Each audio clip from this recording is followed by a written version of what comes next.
What is going on, guys? This is Gene Jensen, and it is another, I guess it's another episode of Friday Night Live.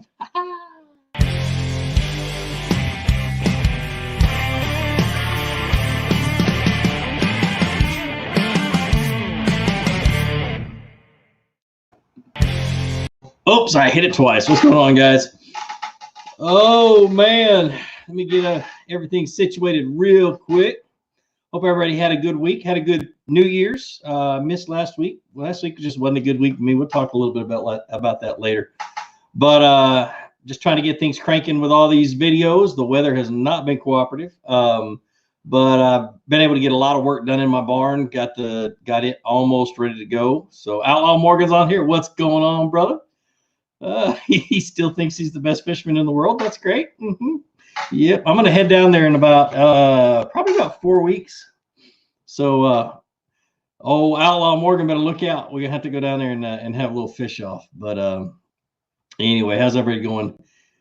Bill, what's going on? Sanja, how you doing? What's going on? Boy, everybody's popping up real quick. All right, if you guys are checking this out on my podcast, welcome. If you guys have not listened to my podcast, it is called Fluke Master Fishing. And it is across all of the major podcast sites. But anyway, it's good. Everybody, good to see everybody joining me now. Outlaw Morgan, I'll bring you a kayak, bro. Actually, I may not. I may be hauling the boat. So Scott Butcher's on here. He's got a live deal going on the KBF Facebook page here in about a half hour. Don't you guys jump off and go watch him. Y'all are mine tonight. Oh, just kidding. But anyway, so let's get this thing rocking and rolling.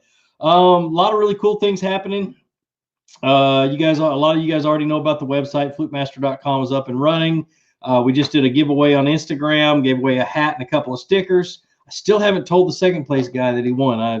I totally slipped my mind today.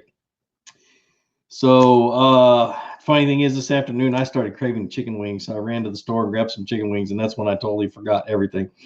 Bought some, cooked them up in about an hour, and pigged out before I came down here. So sure is good to see everybody on here from all over the country. I know it's cold in a lot of places. Here in the Southeast, we're gearing up for some pretty bad weather tomorrow. They're calling for big hail and all kinds of other stuff. May have to move the boat and the truck and everything else into my neighbor's old chicken house, but it shouldn't be too bad.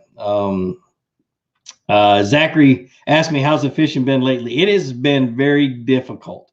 To say it sucked is an understatement. It's just been, the fish have been all scattered, and I refuse to throw an Alabama rig. I don't know why. It just don't feel like throwing one. I did catch my first one yesterday. It was a big, about a 6-pound bass on a jerkbait. First bass of the year, and that's it. But I've been getting a lot of stuff done because the weather's been so crazy and the fishing has sucked really bad. I've been cleaning out and straightening up my barn. Got a new filing cabinet that's a really cool filing cabinet. It's one of those dumpster finds that I found. It's got 10 little shallow drawers, perfect for soft plastics. I'm going to fill that up tomorrow and get everything straight, and then hopefully finish turning that barn into a man cave. I've been trying to do it for 3 years and finally just got pissed off enough to go get it done. So Walton Doyle says, did you hear about Asian carp and chick? Yeah, I just read about that a few minutes ago. It was just a matter of time. It'll still be a few years before they start really being an issue. So the bass are still going to be there, but they're just going to be in different places. The carp are going to push them away from where they normally are. It's just going to be a matter of changing stuff. So, oh, Jonathan says Clarksville is on fire right now. I bet, dude. I can give you a couple of places to go catch them right now on Clarksville. Oh, man. So, Steve Brogdon, I just ordered a swim bait rod from, I never can pronounce that name, Fishy Fun. I know how cheap rods go, but any opinions? I have always been very leery of companies that are direct from the factory in China. There's the problem that is that there's not a whole lot of quality control. Comes straight out of the factory, straight to your house. All the company is just a middleman, is all it is. And I've always been very leery of that. I'm not saying the products are junk. I'm just saying there's no quality control. So there's really nobody you can call and tell them, hey, your stuff is crap. And so, yeah, I just, not for me. So, I just saw something about electric. Proud Dad says, hey, Fluke, I'm looking for a used electric John boat to fish a reservoir. Should I be looking? Some reason Siri just decided she wanted to answer me. Should I be looking for a riveted or a welded one? Start looking for a welded one if you're looking for an old one. Now, what I always looked for when I used to build electric John boats, and I would look for those holes that were in the back of somebody's yard that had trees growing out of them and stuff like that, and then I would gut them out. But I always found the easiest ones to build were like the 1980s trackers. They had thicker aluminum back then, a lot better quality build, and they were welded, and they were just a really fun and easy boat to build, or a platform to build on. And I would literally gut it out to the hole and totally rebuild it, rewire it, and put 2 80-pound thrusts on the back and 180 up front, and it was just fun. I could put one out in about 9 days and make about $6,000. So that was a long time ago, though. Let's see. Let's see. When I hit Florida here for a few days or just in and out? It won't be in and out, man. I'll figure it out. I'll get a hold of you, and we'll figure things out. By the way, you look really weird with your beard all trimmed up. I haven't gotten used to it yet. If y'all don't know Outlaw Morgan, man, he's kind of a political on the edge guy. I love to watch his stuff. He's hilarious. Yeah, being that I'm very independent and I don't pick sides, it's fun to watch him and watch him lose his mind sometimes. Sorry, man. Let's see. Will I be at Lake Seminole? No, I won't. Sorry. Let's see. Would I recommend I'll cancel the order? That's up to you, man. I'm not going to tell you which way and how to spend your money. It's just, like I said, it's just how I feel. So I caught a 3-pound smallmouth on Center Hill Lake last week. Whoa, that's pretty good. That's really good for Center Hill. That's a good, really good smallmouth lake.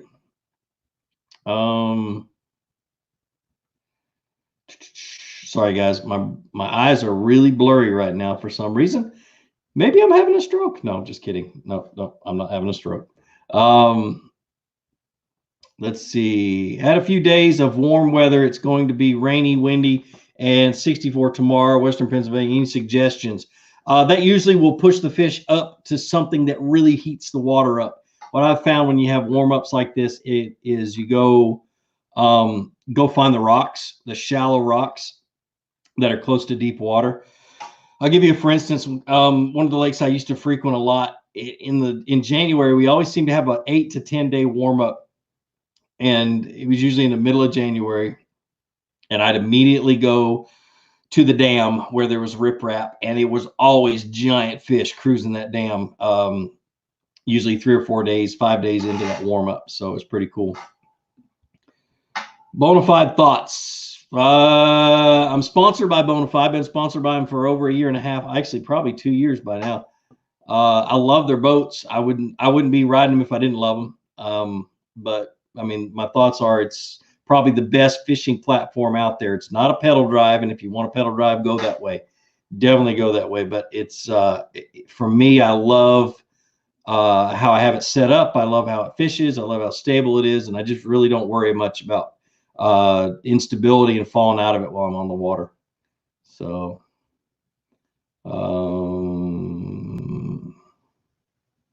Cody, what do I got to do to fish Lake Gunnersville with you, though? That's a real question. I don't know, man. I don't fish with a lot of people because I really need to get completely and totally back focused. I took a month and 2 weeks off of filming, and I got to get back to focus to filming. And it's hard to film with somebody on the boat. I have considered going and starting to guide again. I haven't. I haven't even decided yes or no yet. But it's one of those things where it'd be nice to take somebody out take people out once or twice a month, make a little extra money, and really have a good time, because that really used to be my stress relief. I love taking people fishing, and so But yeah, that's definitely an option in the future. So Alan Morgan says, yeah, I ruffle some feathers. Yes, you do. Scott, no comment on those. I have pretty much signed an NDA, so I won't talk too much about 13 baits. Question about electronics for a boat. What would you have at the front and what would you have at the console? Like, would you have side imaging, a console, and down imaging? I'll tell you how I have my boat set up, Clayton. I'll start up front. I have a 12-inch monitor up front because I don't like to squint and try to see all the little fine details of the map and of the image. So I have a 12 up front. I always have a down imaging transducer on the trolling motor. I have in the past not had one and I missed it. What a down imaging does is it really does separate the fish from the cover, and it also, I can spin it and I can see what's in front of me a little bit. Not like 360 or anything else, but I've been doing this so long on deep water. If I'm fishing a ledge and it's right out in front of me, I can, if it's deep enough, I can spin the trolling motor, shoot that image out in front of the boat and behind the boat, and kind of, because I've been doing it so much, I know what I'm looking at. It's just a fun little thing. Now in the back, I have two 9-inchers. I always have one that's dedicated with the map, and I have the other one that's dedicated with the side imaging, down imaging, and regular sonar. And I have them set up in a 3-spot. But the map is the most important to me. I fish 85% of my fishing is done by reading the map and figuring out what parts and what structure changes I'm going to fish. And so I've actually been spending the last 3 days mapping using the Ray Marine that I have and making a map of my home lake on that fish finder. So that's kind of how I have it set up. So sorry guys, that was a long answer. California 2020. I don't know, dude. I don't know. That's expensive to get out there. And then when I'm out there, it's expensive to be out there. So I'll have to see. I will really want to get out to California and fish some places, fish the Delta and that kind of stuff. But it just may be out of my budget this year.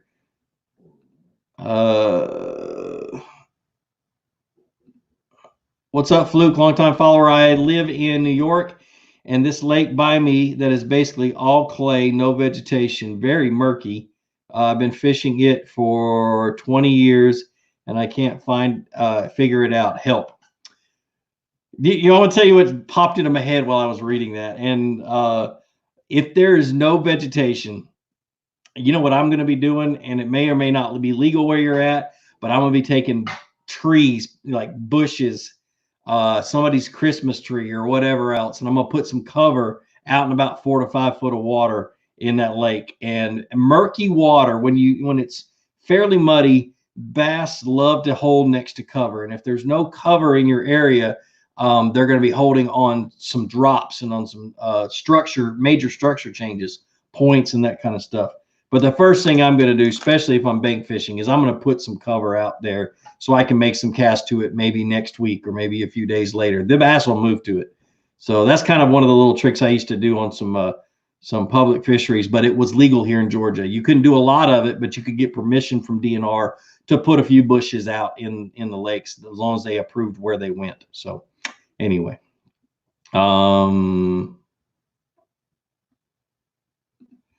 see, anyone can make any recommendations on an all-purpose bass combo?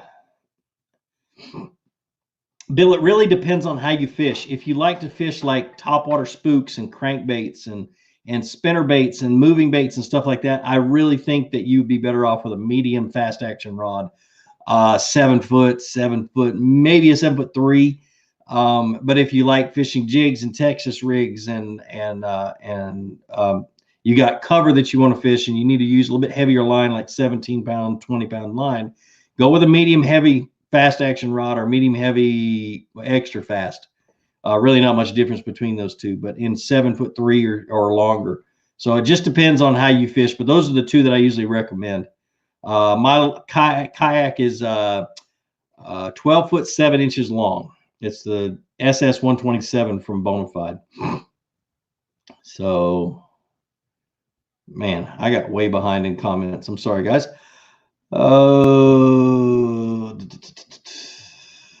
Let's see. Okay. What was that comment, Paul?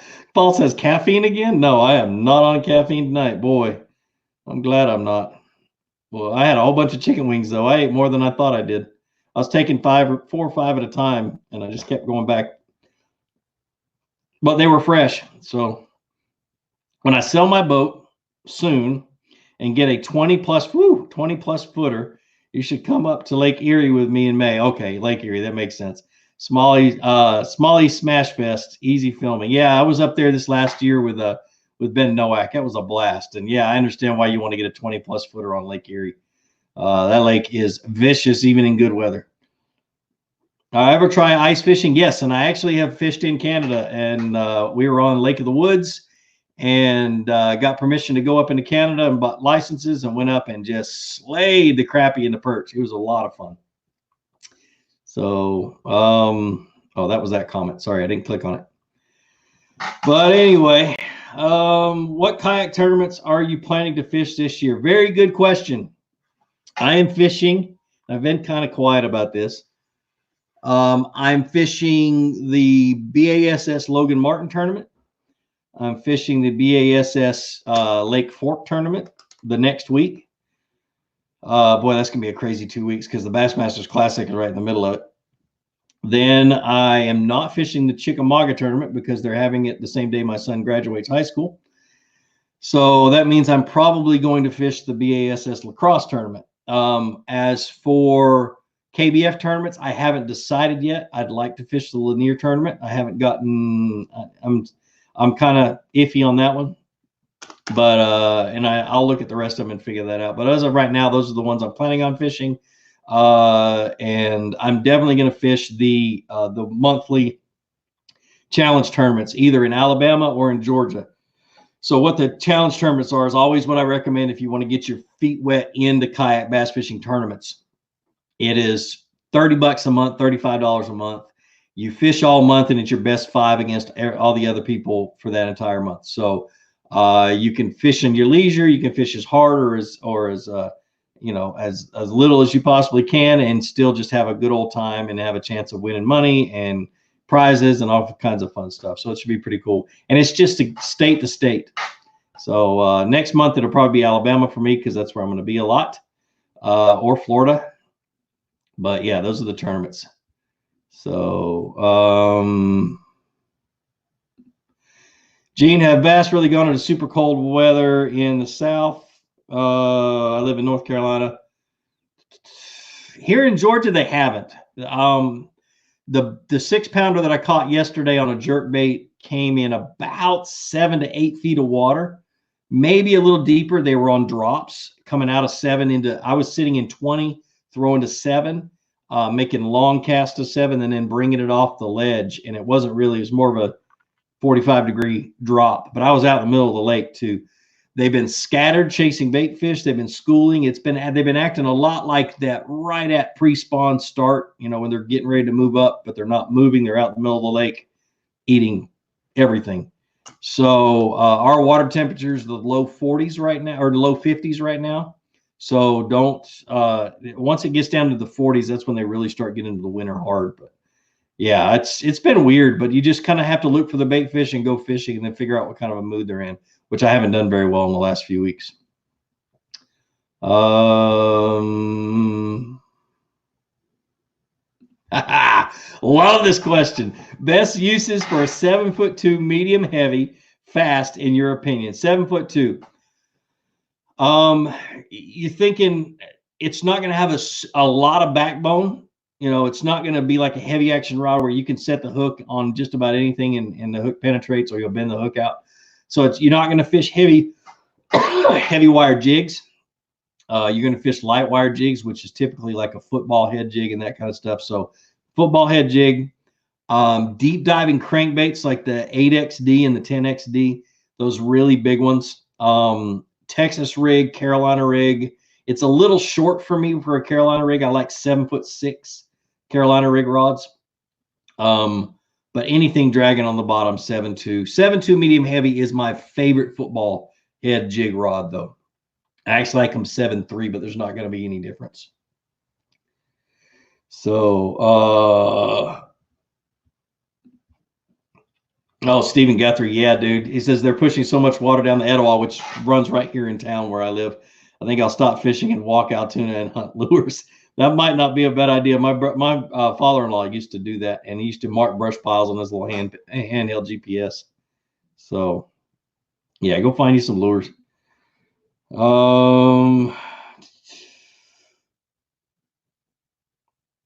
Let's see. Do a lot of spotted bass fishing, not on purpose. I love to catch them. I don't fish a lot of lakes that are spotted bass only, but when I do, I go into a mindset of what mood should the let me try that again. What mood should the largemouth bass be in? And then I amp it up a little bit for spots. Spotted bass are just like they're on steroids. They're always seem to be active, and they're just fun to catch. So, matter of fact, that first Logan Martin tournament that I'm fishing is going to be a spotted bass tournament. So,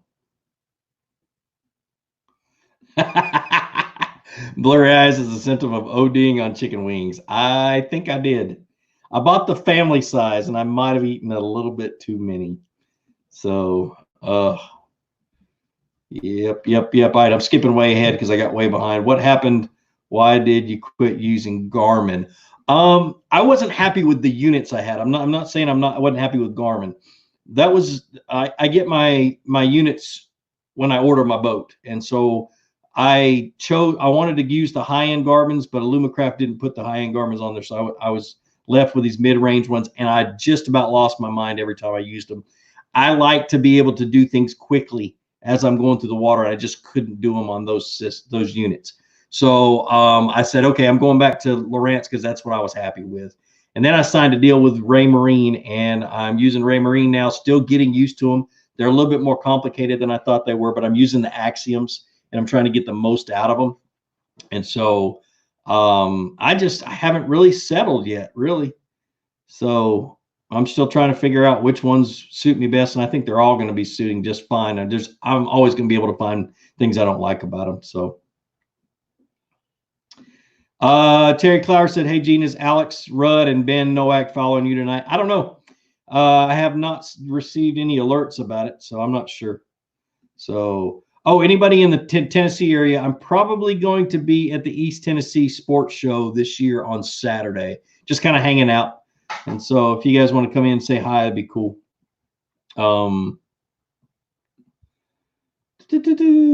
Hey, that's a good question, Sean. Why do I like to color the blades on your chatterbaits? When I'm using darker chatterbaits like green pumpkin, black and blue, and stuff like that, I just have always had better luck without any flash on it. And so I'll take a Sharpie, and if it's got a chrome blade, which a lot of them don't anymore, but if they do, I just color them black. And so that's the reason. I just don't want to flash on a dark colored lure. I think I just always get bit better when there's no flash. So.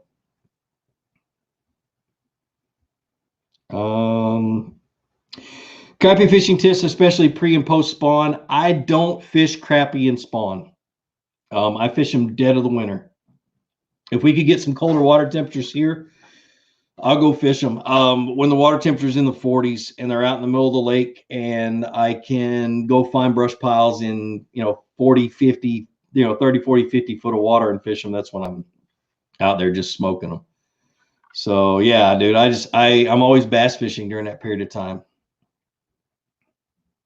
So did you only fish one tournament last year? I fished two. One was the KBF trail event that I finished third on Gunnersville.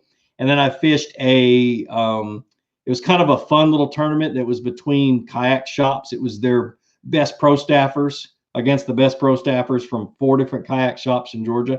And it's kind of a fun little grudge match. And I ended up winning that one pretty decisively. I was pretty proud of myself. I only caught 6 fish all day, but they were the right fish, and I was doing something totally different than everybody else was doing.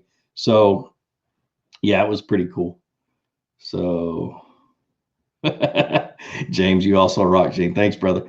I really appreciate everybody, man. You guys are awesome for just joining in. 157 people on right now. If you haven't subscribed, I always forget about these little banners, and I'll forget to put them up. But be sure you subscribe, man. There we go. That's what I'm looking for.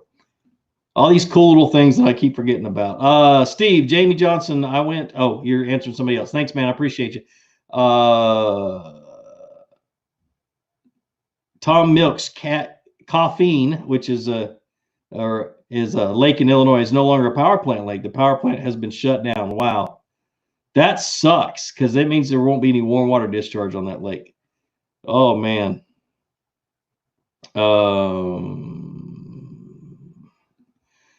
Zachary, do you have a prediction on the winner of the 2020 KBF National Championship? Are you qualified to fish it? My prediction is that I am going to win. I qualified for it through that one tournament, the KBF tournament. I finished third, and I really have been focused on it ever since. And so I've kind of pulled off of being focused on it for just kind of clear my head, and I'll get back into it in a week or two and go back over there and just try to figure out where the fish are and where they're going to move to. But yeah, dude, I want to win that thing so bad I can't stand it. So give a general location on Clarksville to catch good fish this time of year. The first third of Soap Creek is a really good area. If the water is still warming up, they may push back to the middle third. Somewhere past Crooked Bridge, go straight back, and there's that little island that's right there. Fish from that island back in all the little pockets. They should push shallow in this warm weather. So, and concentrate on those transitions where the bank changes from something to something else, like rock to grass or whatever, or rock to sand, or big rock to little rock. Concentrate on those little areas. So, just got a Cascade Speed Demon for Christmas and decided to use Suffolk's 50-pound braid on it. First time using braid, and had issues having it dig into itself, mostly with overhand cast. Overall thoughts. Braid digs into itself. A lot of reels will level line fairly slow. And then if you get braided line that's very inexpensive, or get that slick braided line, will dig into itself really easy too. I've had some really good stuff, and I have really bad stuff. That if you get one that digs in only like on a hook set on bass, or when you get hung up, then that's a good line. If you get one that digs into itself on just when you're popping it or you're shaking it loose of something, or it's not a good line. So keep trying, and you'll find a line that'll work for you. I've never tried the Suffolk's braid, so I can't say whether it's good or bad, but I use Smackdown from Seagar, and I've never had an issue. It's a slick line, but for some reason it really doesn't dig in on itself that much. So Sammy Wilson, yes I am. All right, I got to get caught up on comments. I got behind again. What size reel should I use on my Dobbins spinning rod? I'm a fan of light reels, okay? And so if a 3000 series is too heavy for me, I don't use it. I'll drop to a 2000 series, or 2000 size, whatever they call it, or 20, depending on what brand you're using. But if a 3000 series is light, then I'm going to use a 3000 series, because the bigger the spool, the less issues you really have with it. And use braid as a main line, 20-pound, 15, 20-pound test braid, and then tie to a leader, and it should be excellent. So anyone use a Humminbird Electronics? They're really good, Jesse. I don't have any I've never had any complaints with Humminbird. I used them when I guided on Richmond Mill when it was the 1198, when they had the big ones that were all brand new side scan, and they've just gotten better from there. So Humminbird's excellent. Garmin, the high-end stuff is excellent. So I think I really need to start using some of the mid-range to low-end stuff just to get more experience on it, so I can be a little bit more helpful for you guys for that, though.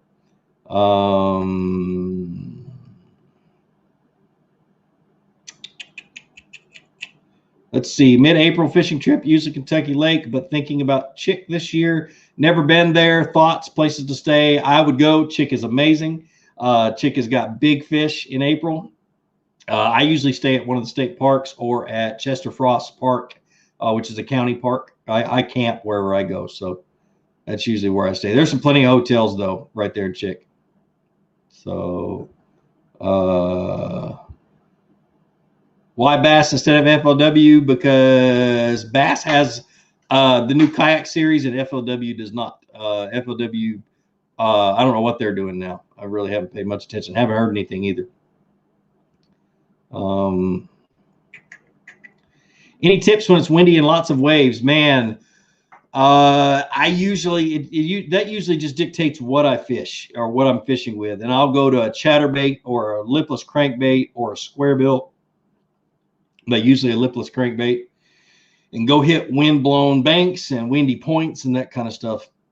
I really don't go hide from the wind. A lot of times, it's a lot. What was I going to say? Well, a lot of times it doesn't pay to get out of the wind. I love to have a big trolling motor so I can stay in the wind and fish it. So,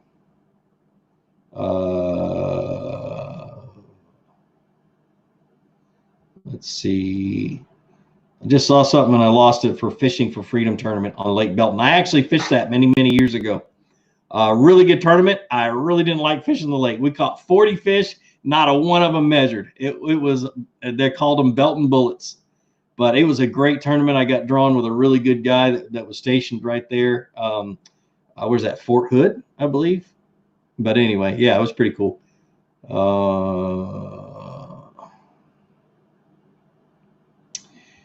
Chris, are you coming to the Knoxville show? Yes, I am. It's called the East Tennessee Sports Show. I'll be there probably only on Saturday. I might go up there on Friday, but I haven't decided yet. But Saturday is definitely. Hey, Carrie, how you doing?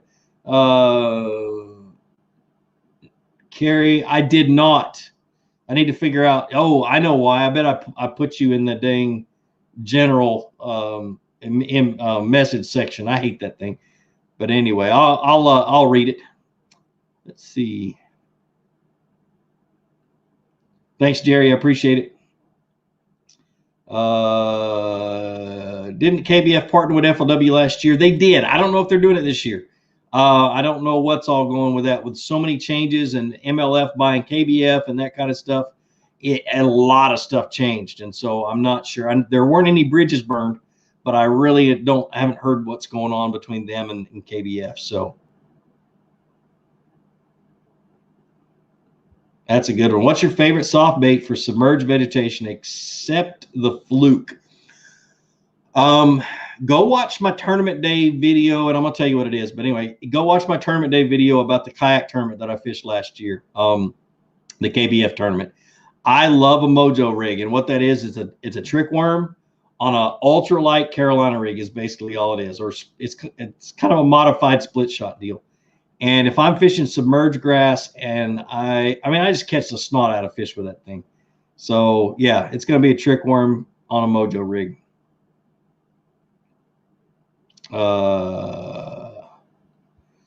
Top 3 bucket list lakes I've never been to. Lake Bacharach in Mexico is the main one. I want to fish, what are they called? The Finger Lakes in North Carolina, or in New York, Finger Lakes in New York, and the California Delta. Those are the 3 I really would love to fish.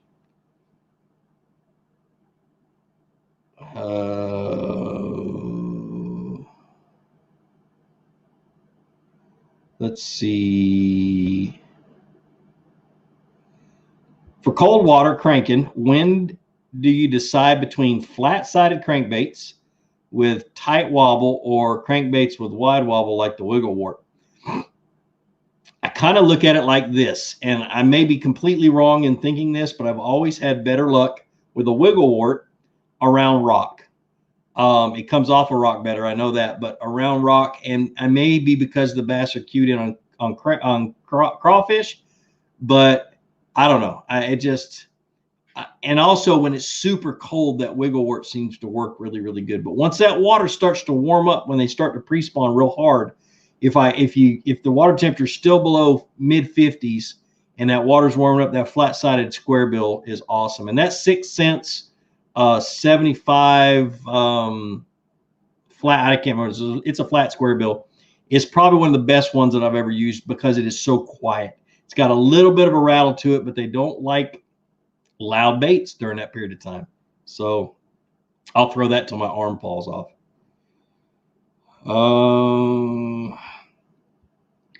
Keep losing my spinnerbaits. What's your favorite knot tying for them? I always tie an improved clinch knot, and I pull it fairly tight up against the spinnerbait.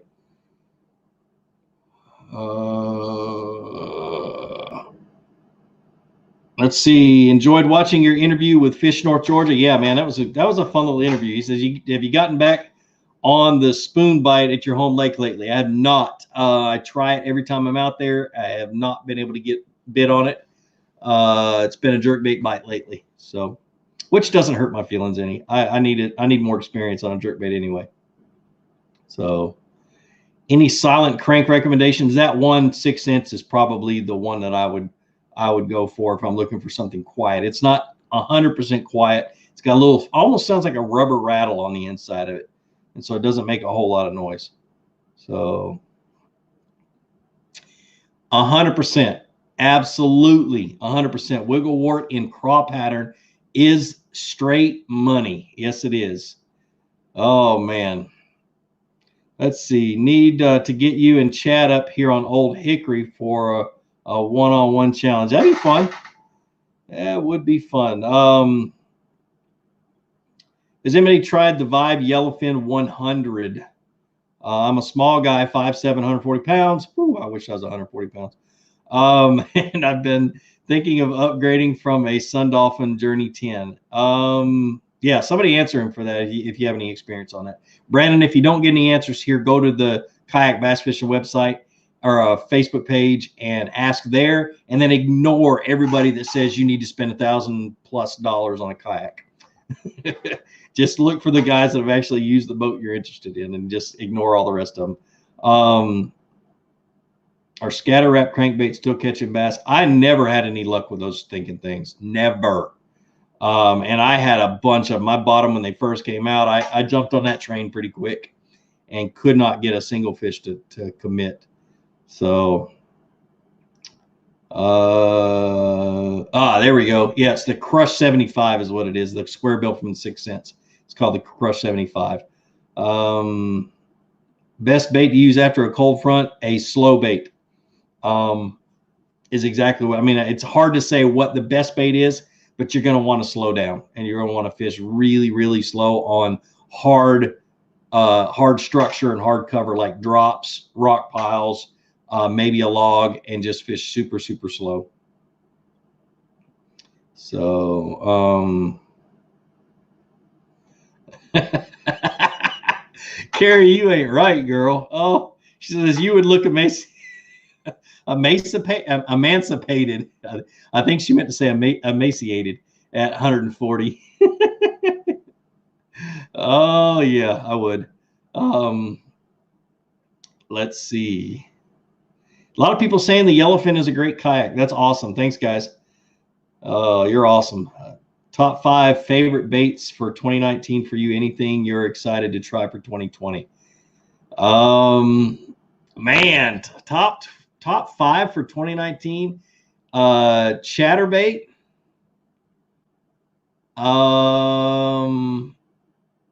A bull shad swim bait. I had a lot more luck in 2019 than I ever have on a bull shad, and I was throwing the luck on big fish. I was throwing the 8-inch or the 9-inch bull shad a lot in post spawn and just killing them. It was a blast.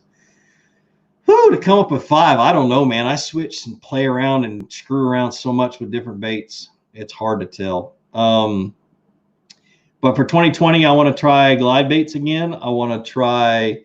I want to do a video on like beginner bait, swim bait stuff for people that are just getting into the swim bait or wanting to get into the swim bait world, but don't want to, kill their bank account. So, Carrie, that's funny. Stupid autocorrect. Sorry, I just lost it. Still people talking about the sea ghost. That's awesome.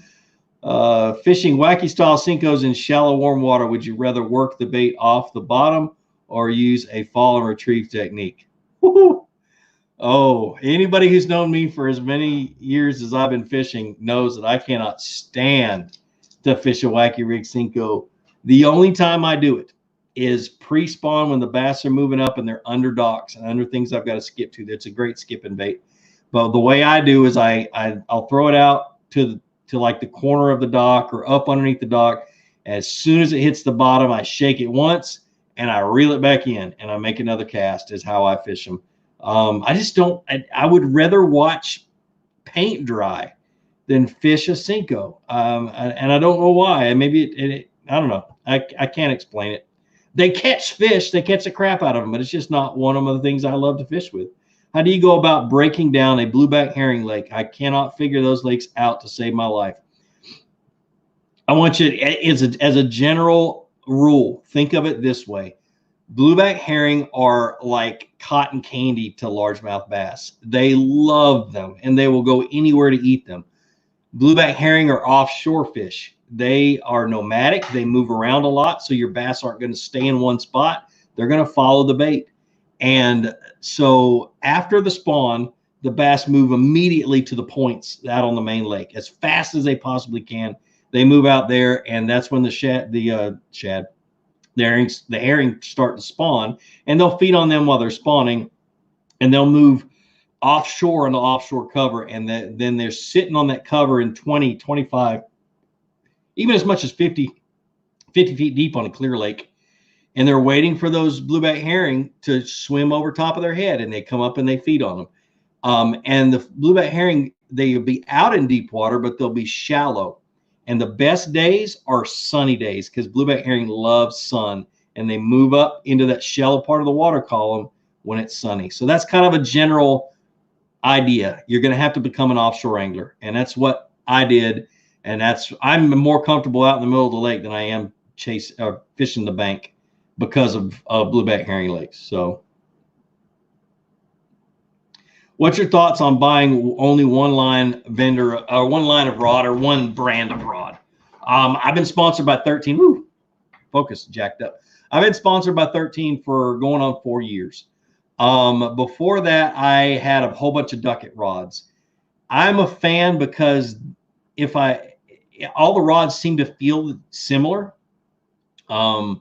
I can pick up one and pick up the other, and it doesn't feel different, and it's not distracting to me. That's the biggest thing. Same thing with reels for me. I got to have the handles of all got to be the same. The size of the reel is all got to be the same, except when I'm throwing big old swim baits, and I've got to have a slightly, a wider reel. But it's all a mental thing for me. It has nothing to do with quality or anything else. And that's why I've always had the same reels and the same rods. When I had the duckets, I had all Abu Garcia Revos. And it wasn't because I was brand loyal. It's just that I wanted to have the same thing and the same feel and everything else. So that's kind of how I feel. So wicked fishing. Thanks, man. Happy Friday. Isn't the Cinco really similar to fishing a Ned rig? No, it is not. I have two main ways I fish a Ned rig. I hop it really fast, and I'll let it throw it out, sink it to the bottom, and literally start reeling it back in, just shaking my rod. I don't fish a Cinco that way. And I catch the crap out of fish with a Ned rig. So I'm always working it, always moving it. A Cinco is you throw it out, you let it sit on a slack line, you let it sink down to the bottom, you watch your line, wait for it to jump. If it doesn't jump, lift up your rod, drop it back down to a slack line, watch your line, wait for it to hit the bottom, and then reel it in. I don't like it. Is there a fluke bull shad video? Never had a bite on wacky rig. There is an old bull shad video where I just was slaying them pre-spawn on a bull shad many years ago. But I haven't done one yet. Maybe I'll set up one with Mike and let him do a swim bait video with me this year. So I'm pretty sure he'll be all down for that. And I've got a couple of them planned. I want to show you guys the new little crap. No, it's in my truck.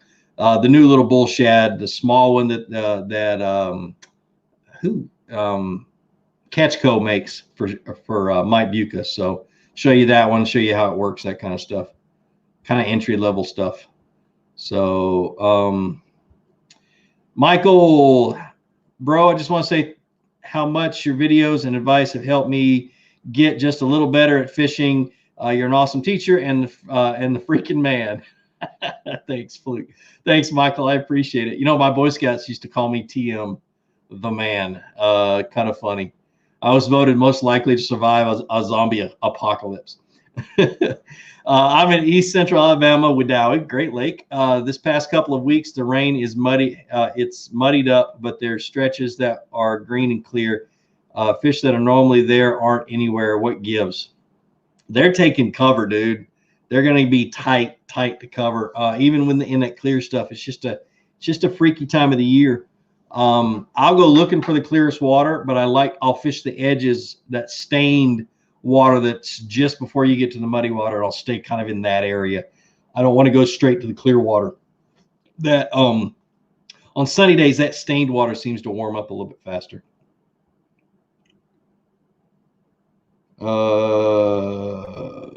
How does one go about fishing a big lake from a kayak? Dude, Isaiah, I'm going to write that down. Hold on just a second, folks. All I got is a Sharpie. Because I'm going to make a video.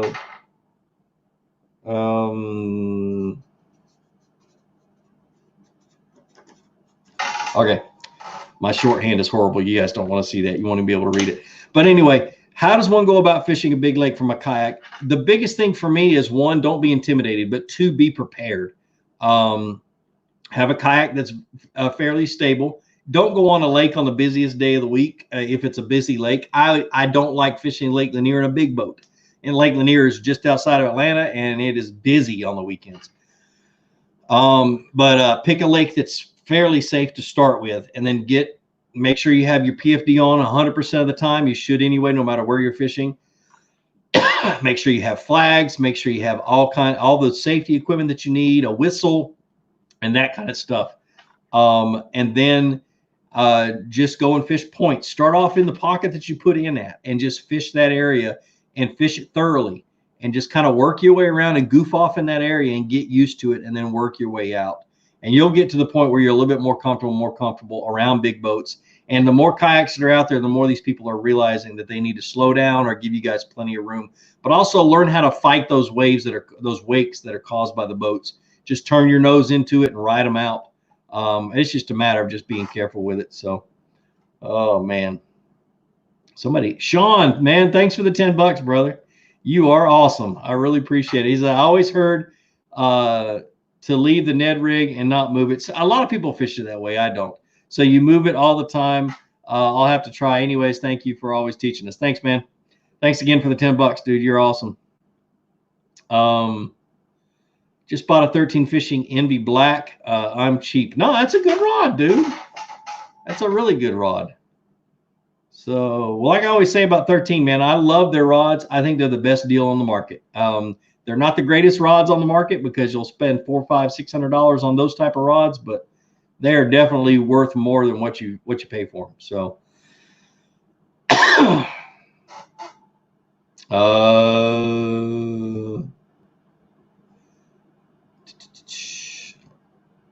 does braid mess up the guides? The cheap ones, the cheap guides, it does. Like the aluminum guides or the metal ones, they do. But most guides these days on a decent quality rod have ceramic inserts in their guides, and those ceramic inserts prevent that braid from cutting into them. The first rod that comes to mind is the tip top. If you look at the Ghost rods from Duckett, they got that tip top that's metal and it doesn't have an insert. That one, it grooves up really bad with braided line. So you look at that, it kind of gives you an idea of what you're looking for. So, hey, Gene, fan from Georgia here. Haven't gone fishing this winter this year because my dad seems to think fishing won't be great.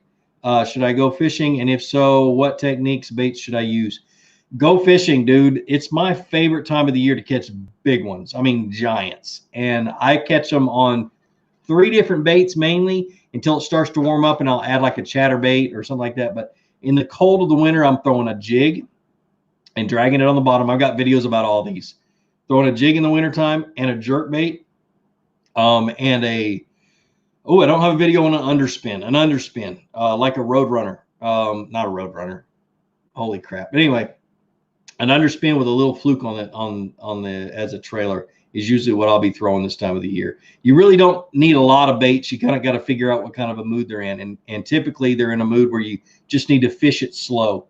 And jerk baits are incredible if they're on them. Are buzz baits productive during winter dormancy? Assume calm? No, not unless you got a warm up like we've got right now. You might find them shallow and active, but all top waters only work when bass are shallow and active. And so, or at least shallow. And so if the bass aren't in there shallow or not pushing water, it's going to be tough to catch them on any kind of a top water. Has 13 lets you use the fused carbon rod yet? No. No, I've got a set number of rods that I like to use. And the stuff that I do for 13 in the background has changed from 100% rods and reels to I'm doing a lot of bait stuff right now. And a lot of the baits that are coming out now and in the future in 13, I promise you I've had my hand on just about every single one of them. So I don't want my name on any of them. I could care less about that. I just know that the stuff that's coming out with 13, I have put my hands on a lot of it. So, and I've been having fun doing it too.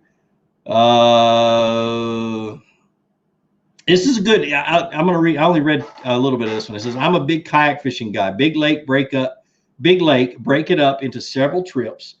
Work an area and learn it. Then next trip, try another area. Once you know the lake, fish the conditions. That's awesome, Bob. That's a really good answer. Love it. Thanks, man.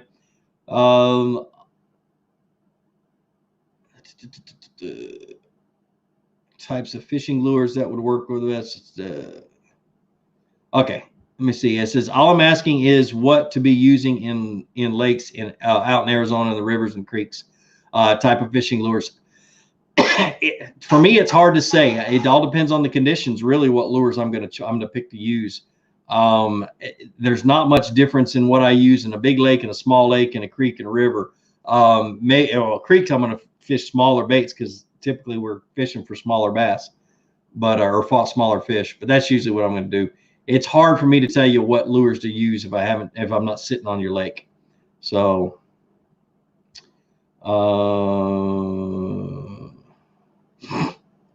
thanks for doing the review on the 13 fishing origin reels. Got one right here. Anyway, I bought one and couldn't figure out where the brakes were.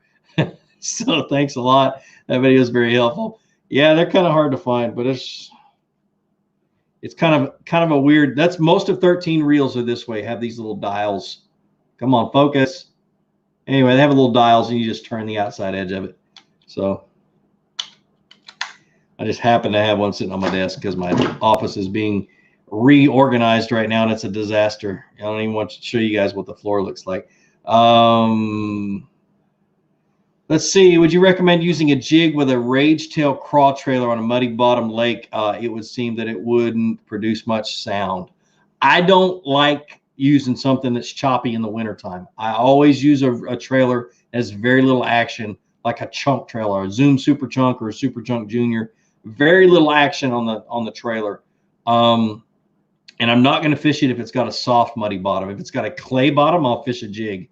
But if your jig is in the mud and the fish can't see it and it's stirring up all that silt and it's covering itself with silt, the bass aren't going to come down and eat it. So if you're fishing a soft bottom, dude, you don't need to be fishing a jig.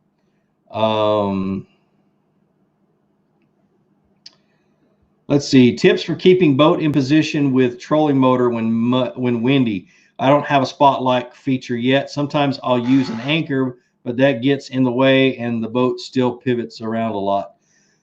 The best thing I say is get a butt seat, something you can lean up against so you still have your body weight to control the pedal on the trolling motor.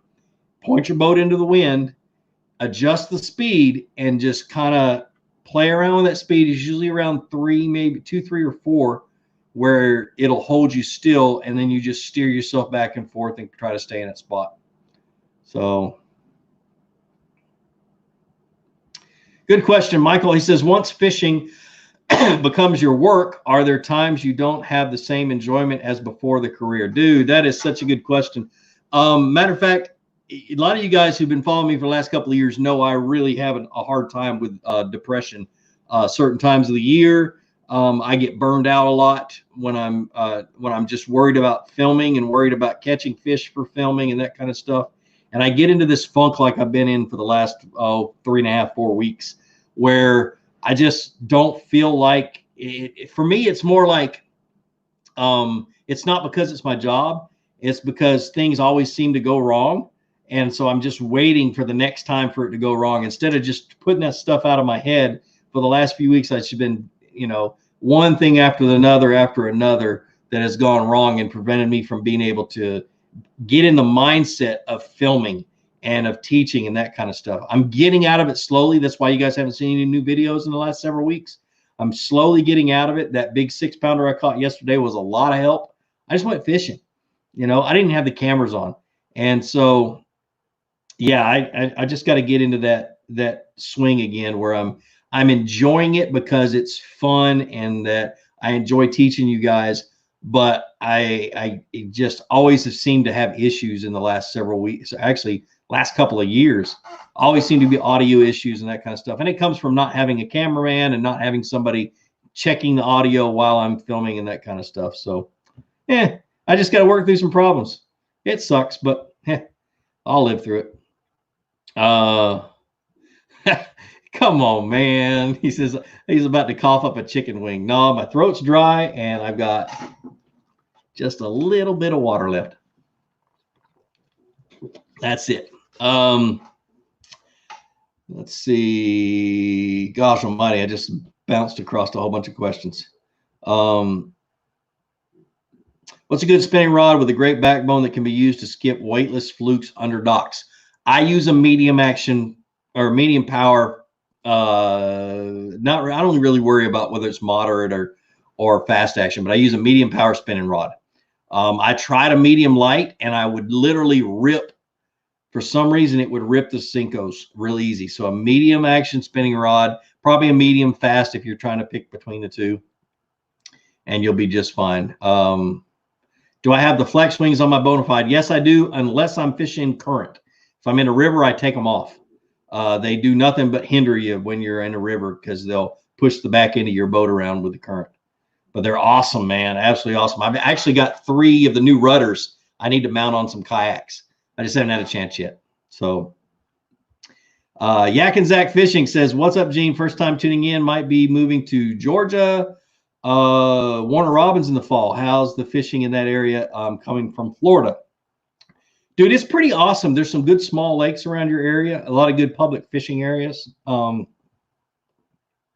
Get on Georgia's Wildlife Resources website and look for places to fish in that area.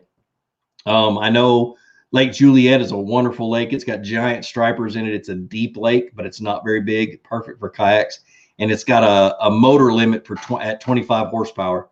So you'll definitely be able to find some good fishable water. We used to catch fish tournaments there all the time when I was fishing in the electric John boat world.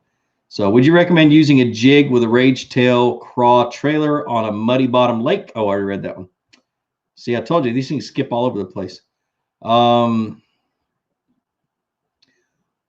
Will, I am going to ban you for this question.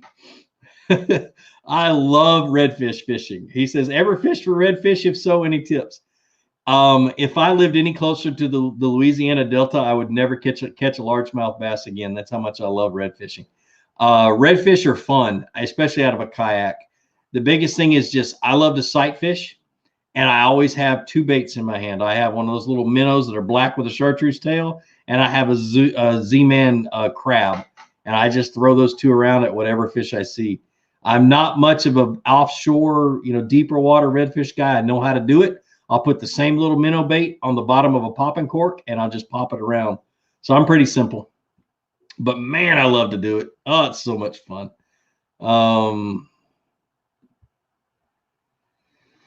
Jesse J. Morales says, what about someone that has never used or gone fishing in a kayak, only in a boat, on boats fishing out on salt water? Try a kayak, dude. I'm serious. I'm not saying it's the best thing in the world because I love fishing out of my Alumacraft. I have a Alumacraft sitting right outside my office. It's a 19.5-foot boat with 115 horse on the back. I love it. I love the Evinrude on the back. I love everything about that boat. But when I got to go find fish and got to catch them in a hurry, I love the boat. But if I just want to go catch fish, man, there's nothing more fun than catching a fish out of a kayak. It's just a blast, dude. It's more hand-to-hand combat. So, both of them have their place. But, dude, if I've got to choose between the two, it's going to be a kayak. So,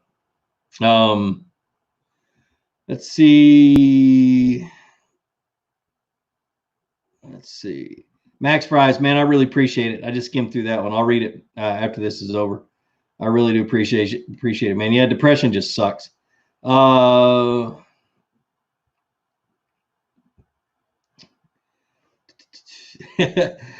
Outdoors, you do a good job even when you hiccup. I know you're probably not crappie fishing, but boat houses are amazing. Yeah, dude, I bet you they are. I bet you they get all up underneath them. That'd be awesome. There's no fish in Lake Juliet, says Green Pig Hunter. Yeah, you're a liar. Absolute liar. Tips on fishing from a dock in a small pond, not much around. Fishing from a dock in a small pond. I don't know, man. I don't know. It's again, I'd have to see the lake. So, all right, guys. Well, it is 9:01. We've been doing this an hour. There's two different live deals that are going on right now. You guys might want to check out. There's one on the KBF Kayak Bass Fishing Facebook page that Scott Butcher's doing right now. He's interviewing one of the top 10 kayak anglers in the country. And then go check and see if Alex Rudd is doing his Friday Night Live. Like I said, I haven't really gotten any of the alerts from it, but he usually does one. So it's been really awesome. And I really have enjoyed doing this. I'm going to try to get 2 videos out this next week. I've got one already filmed. Depending on the weather early next week, I'll try to get another one. Working on a jerkbait video that's taking a little bit longer than I want it to. But anyway, like I always say, be sure to introduce somebody to fishing. Introduce them to my channel. Let me help you teach them how to fish. More importantly, get out of the water. Go out and catch a fish and have a great day. Y'all are awesome. Thanks for joining me. We'll see ya.